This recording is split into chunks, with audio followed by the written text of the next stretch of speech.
फिर मेरे जीवन में कोई पुरुष नहीं है, फिर मैं इतना ज्यादा समस्या हो जाती है कि नींद खुलते ही फिर क्रिया हो जाती है। फिर मासिक धर्म से पहले और कुछ दिनों बाद कुछ चेंजिंग आता है शरीर में ऐसा। तो कह रहे कि काम की अनुभूति होती है महाराज जी, मतलब उसको मतलब ये पूरा उसका सिद्धांत भी है, यह है कि मासिक धर्म के एक सप्ताह के बाद जब पवित्र होती है स्त्री तो उसको वेदना होती है, और सिद्धांत भी है। तो अब उसको सहना पड़ेगा। जब पति नहीं है तो वे विचार की आज्ञा तो शास्त्र देता नहीं है। फिर राधा राधा राधा राधा रटकर ब्रह्मचर्य धारण करना चाहिए, ब्रह्मचर्य की भावना पुष्ट करनी चाहिए। अब इधर अपने जीवन को इस तरह से बर्बाद करने से तो कोई लाभ मिलेगा नहीं। अगर हम अन्य प्रक्रियाओं को स्वीकार करते हैं तो वो सब निषेध ही हैं, वो हमारे जीवन को नष्ट ही करेंगी। तो हमें लगता है कि या तो पुरुष का वरण कर ले, किसी सदपुरुष का वरण कर ले और अपनी गृहस्थ धर्म से रहे, और या फिर उसको सहन करके ब्रह्मचारी बना रहे। ऐसा नहीं है कि हमारे अंदर जैसा आवेश आया, वेग आया, हम वैसे ही कर ले। फिर तो हम में और पशु में अंतर क्या रह गया? हम मनुष्य हैं, वेग आता है, राधा राधा राधा राधा, शांत भाव, कोई क्रिया नहीं करनी, कोई बस 2-4 दिन में शांत हो गया। अगर हम अभ्यास करें तो 2 मिनट में शांत हो जाए। ठीक तब होता है जब ज्ञान हो जाता है। तो खूब भजन करो, ब्रह्मचर्य से रहो, भगवान से रो, कोई इधर उधर की क्रियाएं मत करो। और आजकल जैसे व्यवहार हो रहे हैं कि आज इस पुरुष से कल उस पुरुष से, ये मतलब बहुत गंदी बात है और इससे दुर्गति प्राप्त हो जाएगी। इसमें धर्म नहीं है, बिल्कुल पाप ही पाप आचरण है। बहुत संभल के, बहुत सावधानी से कदम बढ़ाओ, जिंदगी कहीं खतरे में ना पड़ जाए। अगर ब्याह नहीं करना तो ब्रह्मचर्य से रहो, ब्याह करना है तो किसी अच्छे पुरुष का भगवान से प्रार्थना करके, देख समझ करके उसको तब, शरीर को तब देना चाहिए जब आजीवन के लिए व्यवहार हो जाए। शरीर को नहीं देना चाहिए। हम दोस्ती कर सकते हैं, व्यवहार कर सकते हैं, लेकिन व्यभिचार नहीं कर सकते। हम तब तक शरीर को नहीं देंगे जब तक आप हमारी परीक्षा में पास नहीं हो जाओगे। खूब देख समझ करके, सुनकर, और जब शरीर दे देंगे तो आजीवन के लिए दे देंगे।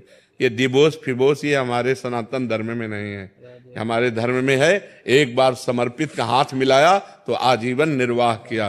पीछे डिवोर्स आदि के शब्द ही नहीं थे। तो हमें लगता है गंदे आचरण करके जीवन को व्यर्थ में क्यों बर्बाद किया जाए, बहुत संयम से रहा जाए।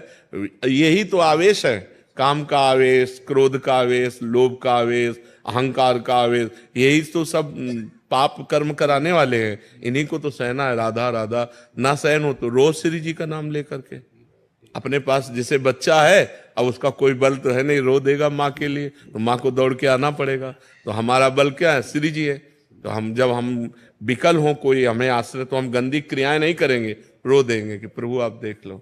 वो जहां रो दिया तो ऐसा संभाल देंगे कि आजीवन संभल जाओगे। बहुत अच्छे बच्चे हो, अपनी बात कह रहे हो तो इस बात को समझो, इधर उधर की चेष्टाओं में मत फंसना। पुरुष का वरण करो तो देख समझ के वरण करो, एक बार वरण करो तो आजीवन उसका वरण करो। ये जो आजकल चल रहा है, सावधानी से चलो बच्चा, जीवन बहुत कीमती है, इसमें भगवान की प्राप्ति हो जाए, ये बहुत उत्तम बात है। आपने अपनी मन की व्यथा कही हिम्मत करके सबके बीच में, इसलिए हम आपको प्रणाम करते हैं। बस आप अपने संयम से रहना, कोई चेष्टा इधर उधर मत करना, वो धीरे धीरे शांत हो जाए। जैसे आज हमको 100% जलाया, हम सह गए, तो कल 90% जलाएगा, फिर 80%, फिर धीरे धीरे धीरे धीरे फिर खत्म हो जाता है। बच्चापन से बाबा जी 13 वर्ष की अवस्था से, और जिंदगी में किसी माँ बहन को, पीछे जब गंगा किनारे जवानी पूरी रही, अब तो इसलिए देख रहे हैं कि प्रश्न उत्तर बातचीत सब ऐसा नहीं, पर जिंदगी में हमने ऐसे नहीं देखा। छूना, बातचीत करना, मिलना तो बात जाने दो, ऐसे नहीं देखा, फेस टू फेस नहीं देखा, सदैव ऐसे ही रहे। और गंगा किनारे कौन देखने आता है? खाना तो मिलता नहीं था, रहने का ठिकाना नहीं, गर्मी सर्दी बरसात 20 वर्ष ऐसे काटे, धीरे धीरे धीरे धीरे धीरे। तब वही अनुभव कह रहा हूं कि पहले 100%, फिर 90% उसको देखा है, फिर 70%, फिर कम परसेंट होते होते होते अब शांत एकदम। जब शांत हो गया तब सब कुछ मिल गया। जब शांत नहीं था तो ना खाने का था, ना रहने का था, ना कुछ नहीं था। और जब इच्छा नहीं है तो दुनिया की चीजें तो हम इसलिए कहते हैं कि कि धैर्य पूर्वक सहो, ये सहना तुम्हें महान बना देगा। गलत आचरण में मत उतरना, ये सबके जीवन में रहता है। कोई ऐसा यहाँ पैदा ही नहीं हुआ भगवान या भगवान के महान भागवतों के सिवा जिसको काम क्रोध ने अपनी चपेट में ना लिया हो।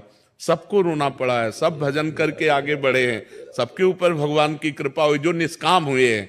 नहीं तो कितनी अपार सामर्थ्य है, नाम में अपार सामर्थ्य है। जिसकी जिह्वा में नाम स्मरण चल रहा है तो मन लगे ना लगे उसको फल अवश्य मिलेगा। निरंतर भजन करना है, मन लगे ना लगे तुम्हें इसकी परवाह नहीं करनी। जब अधिक समय तक हम नाम जपते हैं तो मन नाम में हो जाता है।